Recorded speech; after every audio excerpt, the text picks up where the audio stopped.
Hello, I'm Brentton Stinson. I'm 32. I'm the executive chef at the White Horse Inn in Metamora, Michigan. I've been at the White Horse for about 20 months now, a year and a half. My background, I've been cooking since the age of 16 or so. I started slinging pizzas. A friend of mine, Ryan McCartney, also brother of Kelly, our GM here, called me up and said, "Hey man, I got this job for you." And the rest is history. On paper, I'm a kitchen manager.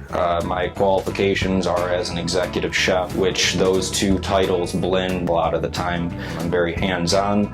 I cook next to my people, I cook with them, I clean. When I tell people I work at the White Horse, I'll accidentally say inn and people ask what hotel I work at, and that's the misconception. The White Horse Inn used to be an inn and now it's a restaurant. So it started out as a stagecoach. An inn reportedly has also been a brothel and a part of the Underground Railroad, but it has a pretty thick, rich history. The original building is behind this painting, and it's pretty small and stood for a long period of time. This is a pretty well-maintained building. This is all extension. You can actually go upstairs into the original building. It's the original floorboards and even has some of the original paint. Where the inn was upstairs, you can see where the rooms were actually blocked out, where they were removed after the previous owners took them out. But this entire room that we're sitting in is brand new. They started from the ground up, tore out everything, put in all these beams, all this woodworking. All the woodwork in here, though there was equipment used, is pretty much all done by hand. John Urema, a local artist, a local Michigan artist, helped create this floor that you're standing on. Of course, he has a team and people that help him. He was, I believe, given free rein for the vision. A lot of this wood came off of Vic and Linda's property. As far as I know, the process for this floor, each piece is not only done by hand, but completely individual to itself. These paintings, the horses and the murals were done by a French artist who painted at Versailles.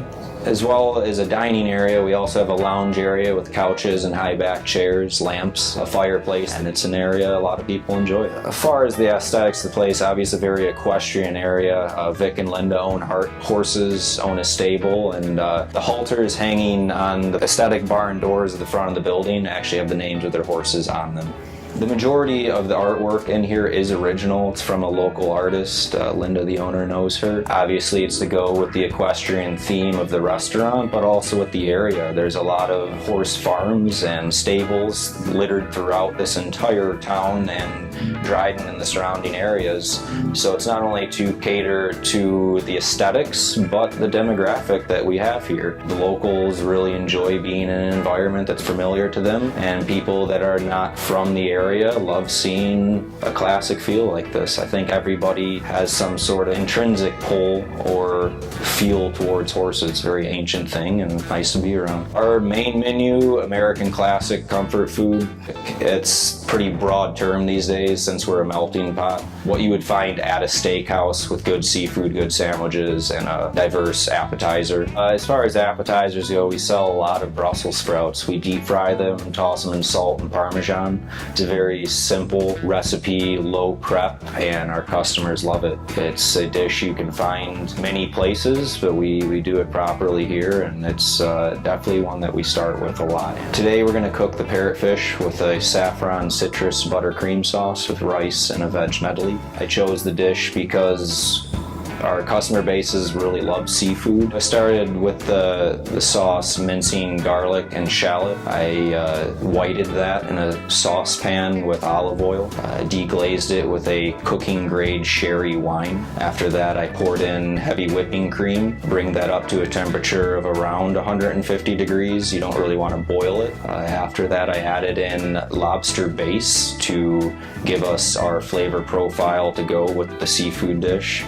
After it came up to temp, thickened it with cornstarch, with a cornstarch slurry to keep it gluten-free. I added in pesto and mayploy Thai chili sauce, again for more flavor profile. finishing it with fresh herbs, sage, parsley, fresh lavender, and cilantro to finish the sauce.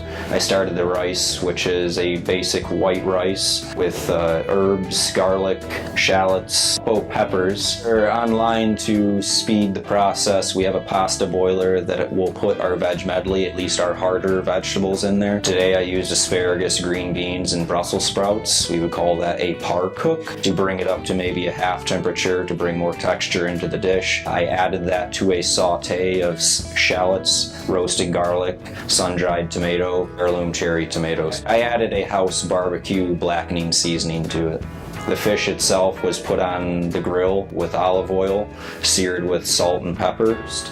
So I placed the rice, then I placed the veg next to that. Then I angled the fish onto it, which is called a shingle, and then poured the sauce, about 2 ounces, over top, with maybe call it an ounce of the fresh pico de gallo, and garnished with a blood orange balsamic glaze. I've been asked this question before, why come out to Metamora, to the White Horse Inn? Because I've been all over the world. I've been throughout the United States. I've never seen a restaurant like this before.